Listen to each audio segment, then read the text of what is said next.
High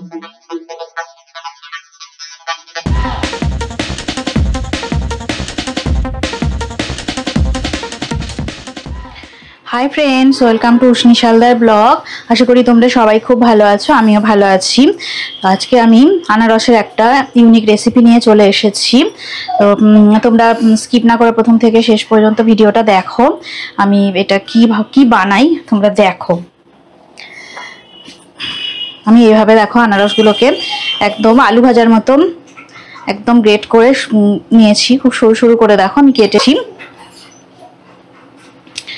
এবার আমি 3টে কাঁচা লঙ্কা দিয়ে দিলাম। 3টে কাঁচা লঙ্কা কুচি করে নিয়েছিলাম, সেটা দিয়ে দিলাম। এবার আমি কালো জিরে দিয়ে দিলাম, 1 চামচ কালো জিরে দিয়ে দিলাম। হাফ চামচের মতো আমি নুন দিয়ে দিলাম। একটা গোটা আনারসের অর্ধেক আনারসটাকে এইভাবে কুচি কুচি করে কেটে নিয়েছি। এটা গোটা একটা আনারস নয় কিন্তু। আমি দেখো 2 চামচ ছাতু দিয়ে দিলাম। আর আমি এটা চালের গুঁড়ো দিয়ে দিচ্ছি, এটাও 2 চামচ দিলাম। খুব সামান্য একটু আমি গরম মশলার গুঁড়ো দিয়ে দিলাম। এবার আমি দিয়ে দেব চিনি, ওই চামচেরই আমি 3 চামচ চিনি দিয়ে দেব। এবার সবার লাস্টে আমি বেসন দিয়ে দেব। বেসন আমি দেব দেখো 4 চামচ বেসন দিয়ে দেব।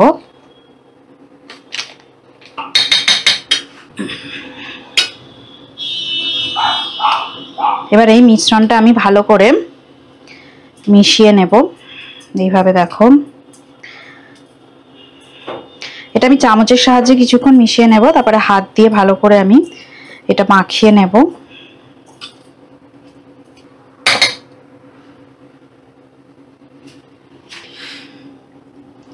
আমি সামান্য একটু জল দিয়ে দিলাম।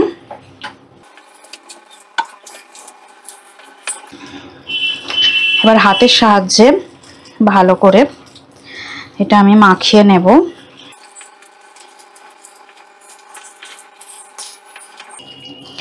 এটা সম্পূর্ণ নিরামিষ রান্না, তোমরা নিরামিষের দিনেও এটা ট্রাই করতে পারো।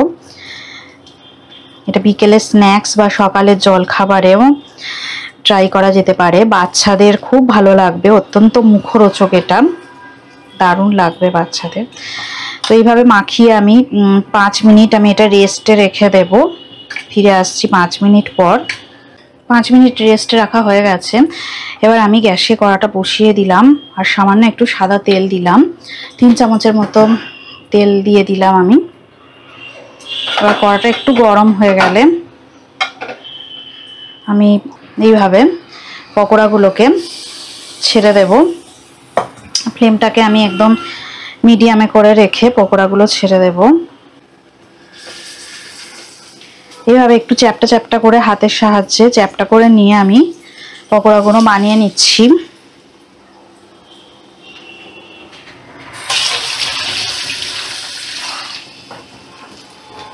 এইভাবে উল্টে উল্টে আমি দিচ্ছি। এক সাইডটা ভাজা হয়ে গেছে,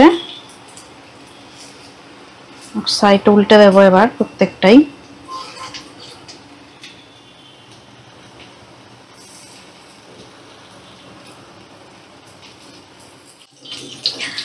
সব পকোড়াগুলোই আমার এক সাইডটা ভাজা হয়ে গেছে দেখো। আমি এবারে অন্য সাইডটা একটু উল্টে পাল্টে দেব, একটু উল্টে দেব। ফ্লেমটাকে এবারে আমি মিডিয়ামে করে দিলাম। এই সাইডটা ভাজা হয়ে গেলে আমি পকোড়াগুলোকে সার্ভ করে দেব। সম্পূর্ণ নিরামিষ পকোড়া, তোমরা নিরামিষের দিনে অবশ্যই বাড়িতে বানাবে। তো দারুণ ক্রিস্পি আর টেস্টি হয়।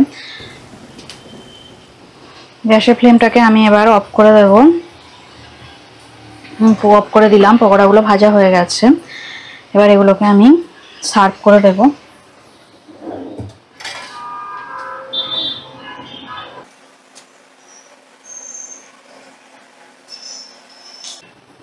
একটা একটা করে পকোড়া আমি এইভাবে সার্ভ করে দিচ্ছি।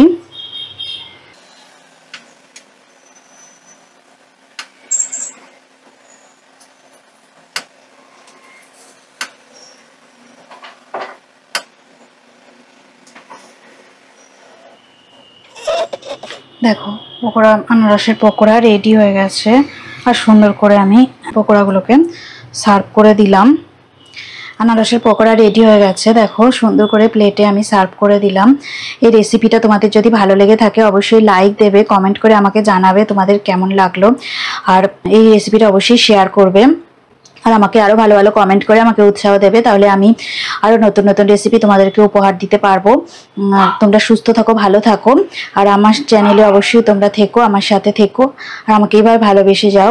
আর নেক্সট ভিডিওতে আবার নতুন রেসিপি নিয়ে তোমাদের সাথে দেখা হবে। এখনকার মতো টাটা।